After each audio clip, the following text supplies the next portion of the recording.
Welcome back to Exponential Finance, the podcast covering finance, technology and innovation, from our home in Japan and beyond.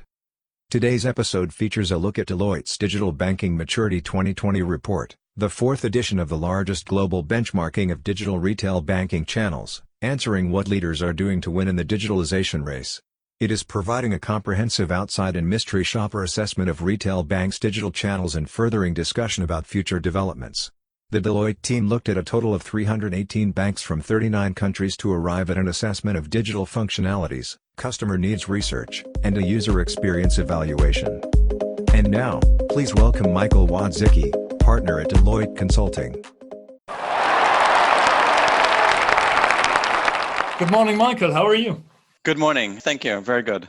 Very nice to be here. It's actually, coincidentally, the second day in a row that we do a podcast with somebody who's in Poland. So it wasn't intentional, but some very interesting developments in the country with the financial sector and the tech sector both, I think. So becoming a bit of a hotbed for digital development in Europe.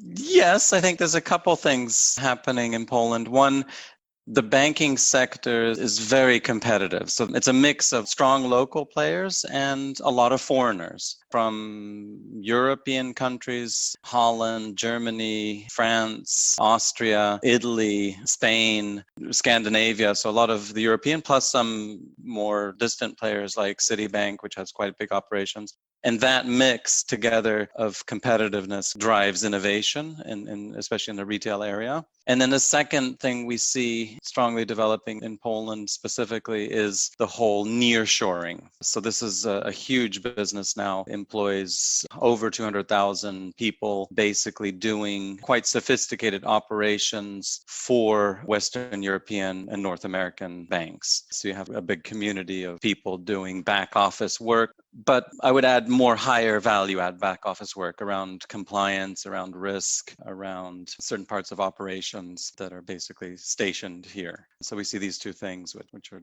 driving the market.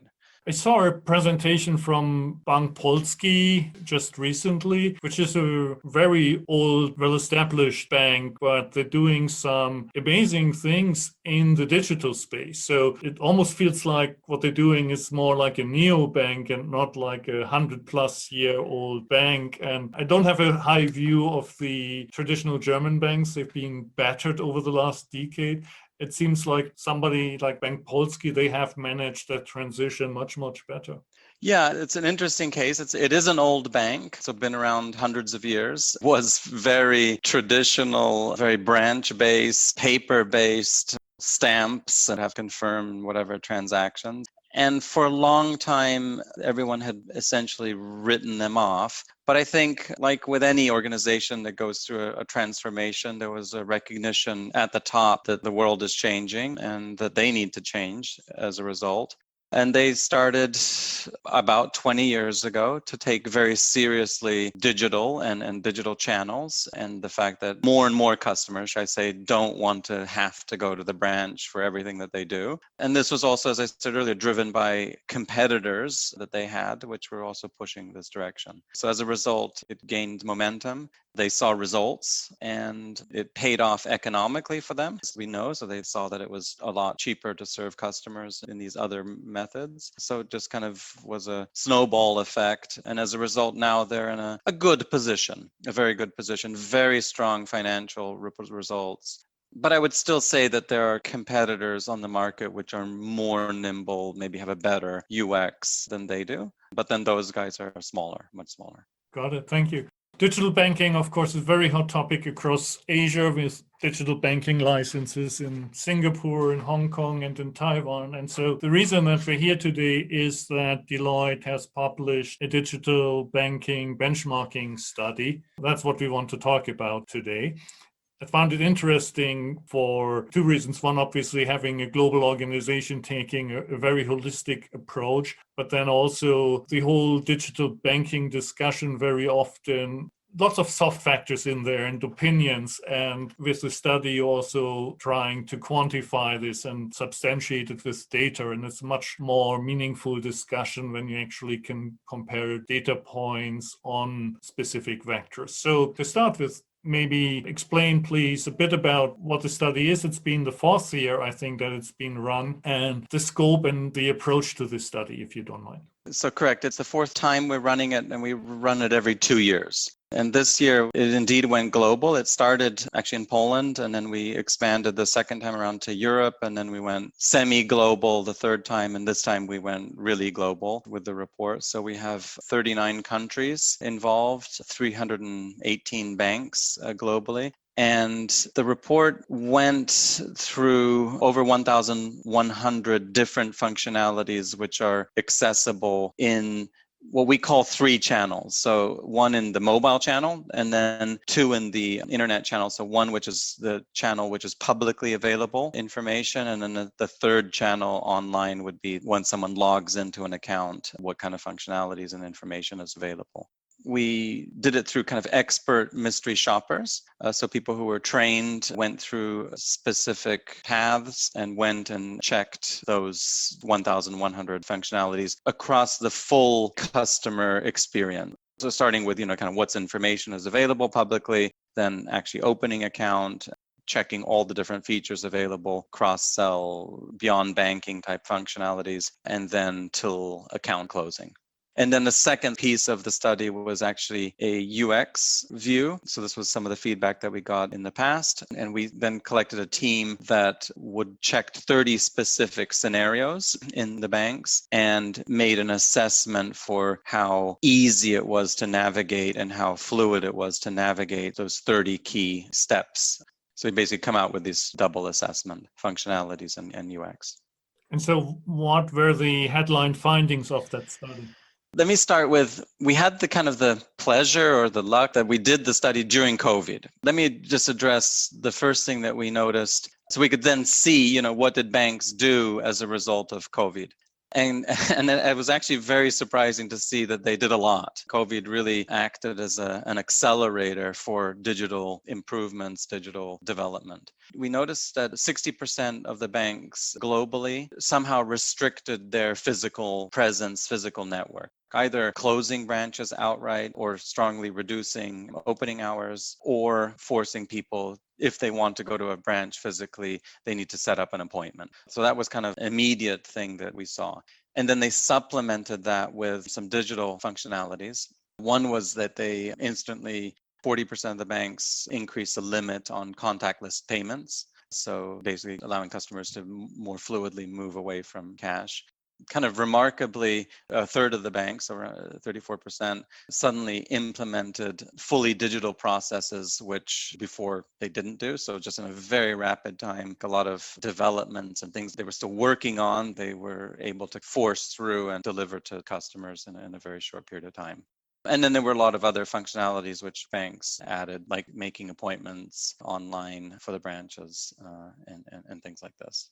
Then past COVID, I think that first of all, banks have moved away from the kind of bread and butter. Most banks globally have figured out how to open an account remotely, how to do the fundamentals, of course, of checking balances, of doing transfers, of maybe simple credits, cash loans, which are needed. And that's basically expected by customers. What we are seeing now banks focusing on is areas around much deeper cross-sell of products, around bank assurance, around different complementary investment products, credit products. That's one area. And then also this second area is focusing on things beyond banking. What else can be done when you have a client already accessing your accounts?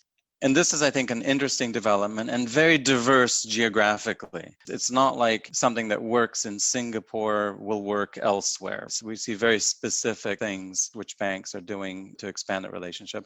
And essentially what they're doing is they're leveraging the trust and the security that clients have by entering an application. And once the organization, so the bank knows that that is you, and that's essentially confirmed because they have to do that. And right, and if you can transfer money out of your account, then obviously they need to make sure that that system is robust. It kind of opens the avenue for different ways of interacting. And one interesting development we see, for instance, as an example, is the governments are saying, okay, well, if you're accessing the government for certain services, you can actually, in certain countries, do that via your bank account so that the government knows that that's you. So this area of competitiveness, which we see is moving towards these sorts of services. And then the open question is how to monetize those types of services. And banks obviously are thinking about that, but they're also patient that they say, look, if we can get more share of time and more trust, first of all, have a much loyal customer, and then over time, we'll worry about exactly how we think about monetizing that relationship. And just one statistic I do see is that globally, the amount of time customers are spending with banks is growing. So if you think of all the things that distract us, take away from our time, our daily time, of course, Netflix and the internet and obviously personal life, and we have work. So there's many forces fighting for our attention now, more than probably ever in history. And banks are increasing their share of time that they take from us. It's a very good news for the banking sector. That's surprising, actually, and especially depends on how you measure it, but in the context of the pandemic, where you're saving yourself the trip to the bank branch. If you spend more time online, that even makes up beyond the time that you also spend on the trip. That is quite an interesting statistic. Yeah, but if you think about yourself, people often are looking at their bank account. It's so easy to access your balance, check if your paycheck came in, how's my investment doing? And then, like I said earlier, if all these beyond banking and other types of services, if they're also available via your bank account, then that accumulates to more time. And then, of course, there's services like buying parking tickets, buying metro tickets, which can be easily done through your app. Now, so from the perspective of the industry, there is this declaration and award for the world's best bank, the world's best digital bank. And for the last 2 years or so, that's been DBS in Singapore. Is that something you could confirm from your study, or what's the characteristics of the top 10 banks that come out of your study at the end? Actually, we don't announce the rankings officially. We inform the individual bank when we talk to them where they are. And I would just say that even the best banks have still a lot that they could improve and learn from their competitors on the local market, but also taking inspiration from how things are developing elsewhere in the world. So no matter who you are, there's interesting things going on and gaps which we see.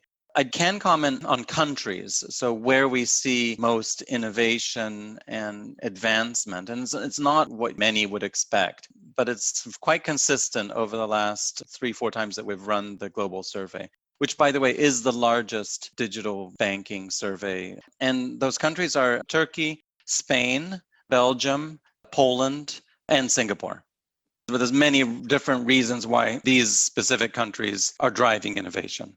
What we said earlier, it has to do with the local fierce competition, which we see on those individual markets. And this just basically competition drives innovation. That even the leaders have room for improvement. One number I saw in that summary presentation was that even the digital champions, 50% or so, have an online onboarding function. And some of that might be in certain jurisdiction, legislative, regulatory causation. But having champions, and every second of these champions doesn't even allow you to open a bank account on the mobile or online. There's still a big gap. Yeah, exactly. It is surprising. You'd think that opening an account remotely with today's technology is completely possible. And I would argue that there, yes, probably are some regulators still out there which are, for some reason, forcing customers to have a face-to-face interview. But again, with the capability of scanning ID cards, then taking selfies that automatically measure and see whether we're actually dealing with the same person. Also using third parties for verification of couriers to verify someone's wet signature, video conferencing capabilities, and so forth. So there's so many now ways which globally banks have figured out how to do KYC in a very reliable way. It is surprising that still 40% of even the champions don't do that. One thing I wanted to comment was, because you did ask earlier around what trends we see, and it's probably obvious, but I just wanted to mention it, that certainly mobile first is clearly where we see the investment, the development that's been happening over the last 2 years since the last survey. So internet is still important in many jurisdictions, in many countries. but there is some stagnation in its development. And I think when we talk to our clients, their strategy is design and develop everything for the mobile and then adapt that to the internet. The top five that you mentioned are relatively steady, as you explained. In these ranks, it's always interesting who's the fast mover, who is coming up, even if it's in the lower regions, but countries that moved up, let's say like 10 positions or something. Is there anything visible? To be honest, no. I would have to measure it over a longer period of time. No, is the answer. I think what may be surprising is, some countries which are laggards, which we wouldn't necessarily expect to be laggards. And one kind of standout is the US, which, leads obviously in many areas of technology, but here seems to not be a leader or a benchmark really for anyone. But on the other hand, the US has shown that in many cases to be a laggard and then suddenly catch up very quickly. So I think that'll be an interesting market to observe. It's even a good data point to say that you can't really jump the line. So you need to put in the hard work of digitalization, and there's no shortcut. It's like if you don't get started today, you just push it out into the future. Exactly. So it is a long path. We talked about the Given Bank earlier. It's something. This journey, when we see the leaders, it was something they started 20 years ago, which sounds like a long time, but I mean, the internet's been around for at least 25 years. And so the trends were there, and someone just had to have an inkling of a vision of how the future could develop and basically react on it. And so, to build the position where they are, especially, of course, when we're talking about incumbents and larger banks, they had to start at least 20 years ago to get where they are now. So one of the challenges I might throw at you is this lipstick on a pig question. I mean, you're very broad in your study and saying we've got 1,000 functions that these expert shoppers try out. But if I was very clever in how I present my digital image to you, you really only see the outside of my bank. And internally, the processes could be all still very crappy and legacy. Would you detect that in any way, or can you augment this from your deep industry experience with some color commentary? Yeah, so just one clarification too. When we looked at the different functionalities, there was a weighting done of different functionalities. So not everything was weighted exactly the same. Let me answer it in a different way. That what we certainly found is that those banks which were digitally advanced, so these what we call digital champions, the top 10% of the banks, financially performed better than the rest. And specifically, they had a 2% better return on equity, ROE, on average, and a 4% lower cost to income ratio. So I think it seems also obvious and something we would expect, but it's nice to have it confirmed in the numbers that it pays to be digital. And it pays as an organization to invest in this area, and you actually see return on investment from it. I would argue that both of these things need to happen. And in other words, the front and back office need to both reform and become digital. And in fact, many organizations, in a way, ban the use of front and back office. They say there is no front and back office, it's all the same. It's one office, it's end to end, and how, in the past called back office, how it works influences the front office, so we can't ignore it. And I think these leaders can't get away with putting lipstick on the pig. You need to go through the whole process in order to make sure it works efficiently. And why I say that additionally is that an important element is change, right? And changing the functionalities, adding functionalities in a very rapid way. And if you have a great front end initially, but a really bad back end, how do you then change when you've got that back end? So you basically can't. So that's why you need to make sure that the whole process is done and eliminate this notion of front and back office. When the financial outperformance is a clear indication that it's not just on the surface, there's some deeper change that has taken place. DBS a couple of years ago published some statements on their comparison between the digital approach and the traditional.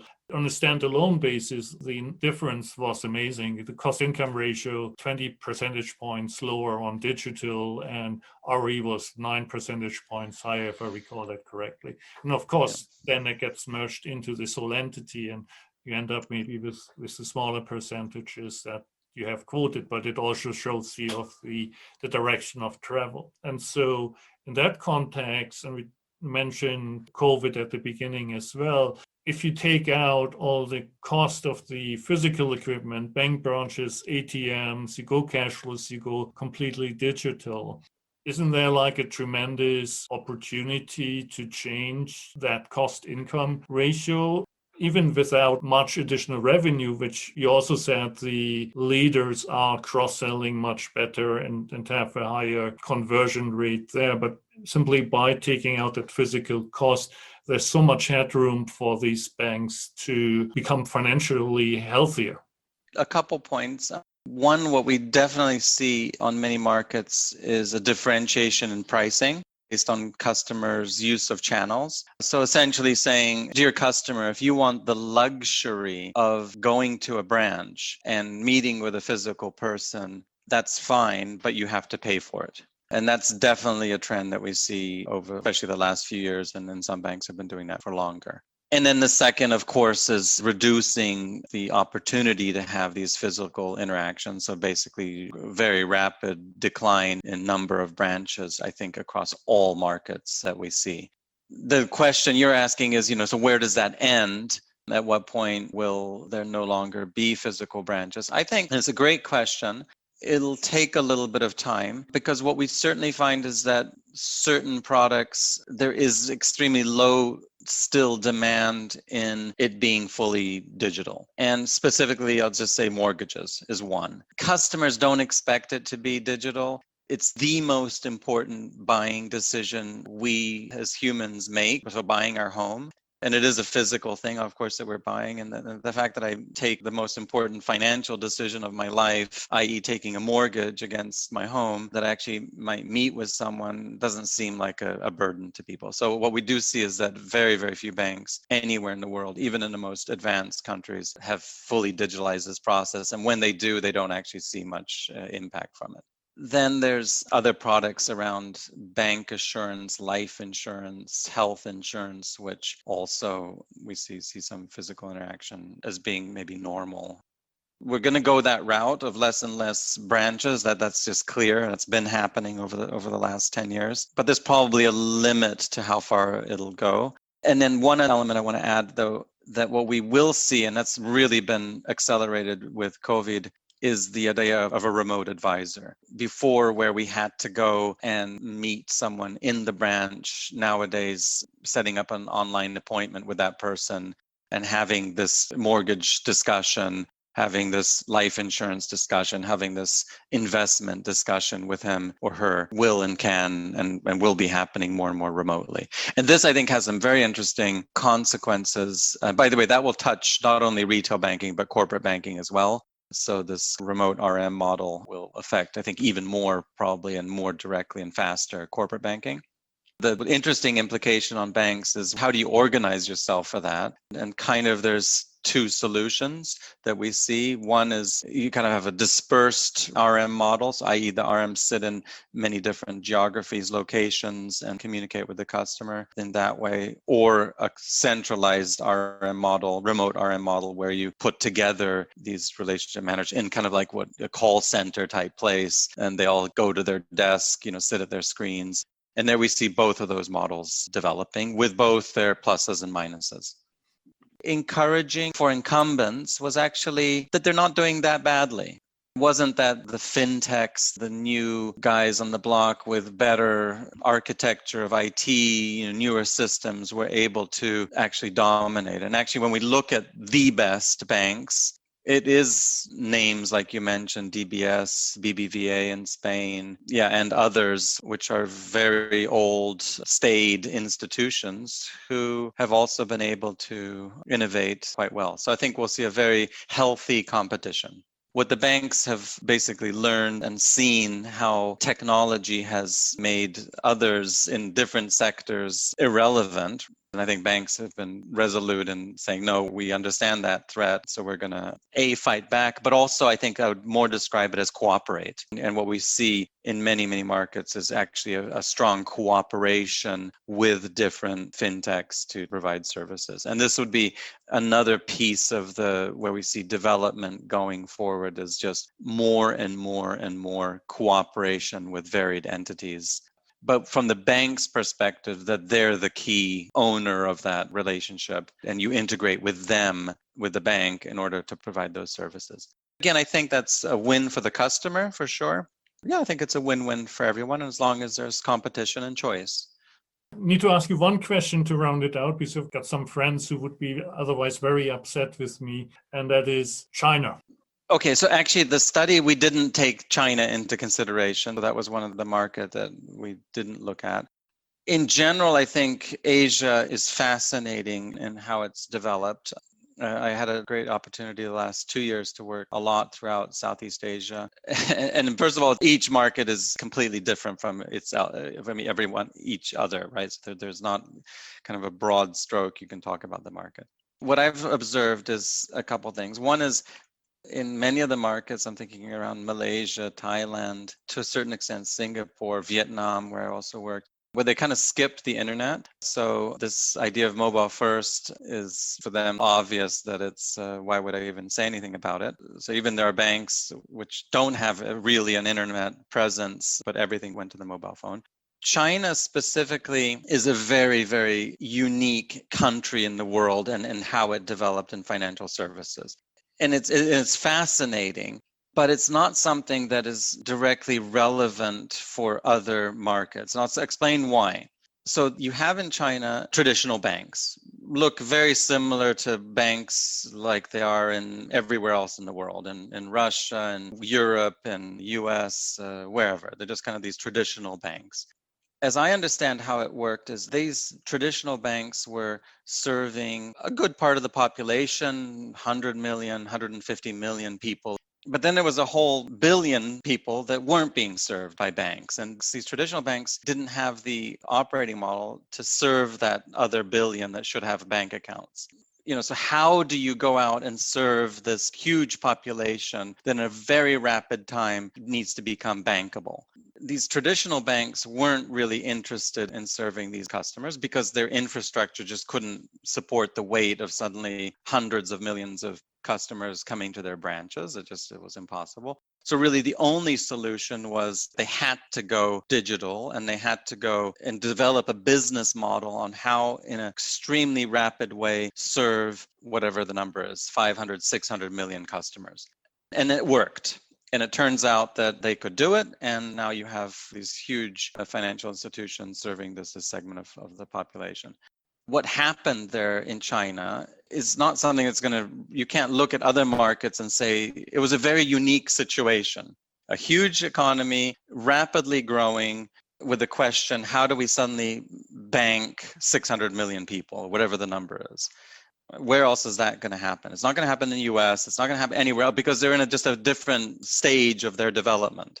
We can look at it as not Chinese, be impressed by it. I think there's certain things we can learn from it, but it's not something that I think we'll repeat anywhere else.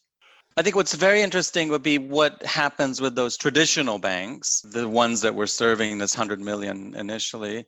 And then I think another element which I'd be always interested is whether the Chinese banks can play any role outside of China. Will they have access? Will countries allow them in? And if so, then what role and what value can they add? And of course, they do have currently presence in different regions, but it's more just to serve Chinese companies and facilitate trade. Such a fascinating topic. If we pick region by region or country by country and certain examples, I think we can keep this going for hours. But in the interest of time, I really appreciate you sharing the study. We'll include the link to the summary document, which is definitely worth reading for the methodology and for the insights that come out at the summary level, for sure. So our listeners will have access to that. And if you are in the banking space and and you're one of the banks that is likely to be surveyed, you can always obviously contact your Deloitte partner in that respective geography. There's an abundance of data that is behind that obviously from a benchmarking perspective can provide very good insights for further consultation. That's correct. Or feel free to reach out to me directly. But for individual banks, the study goes into much more detail around individual performance. I think it's extremely revealing for those institutions to see how they perform and what they can learn from it to refine how they're going to be going forward. Super. Wonderful. Thank you very much again, Michael. That was a great conversation. Loved your insight. Thank you, Norbert. Wishing you all the best. Take care. I wish you all the best as well. Stay healthy, everyone.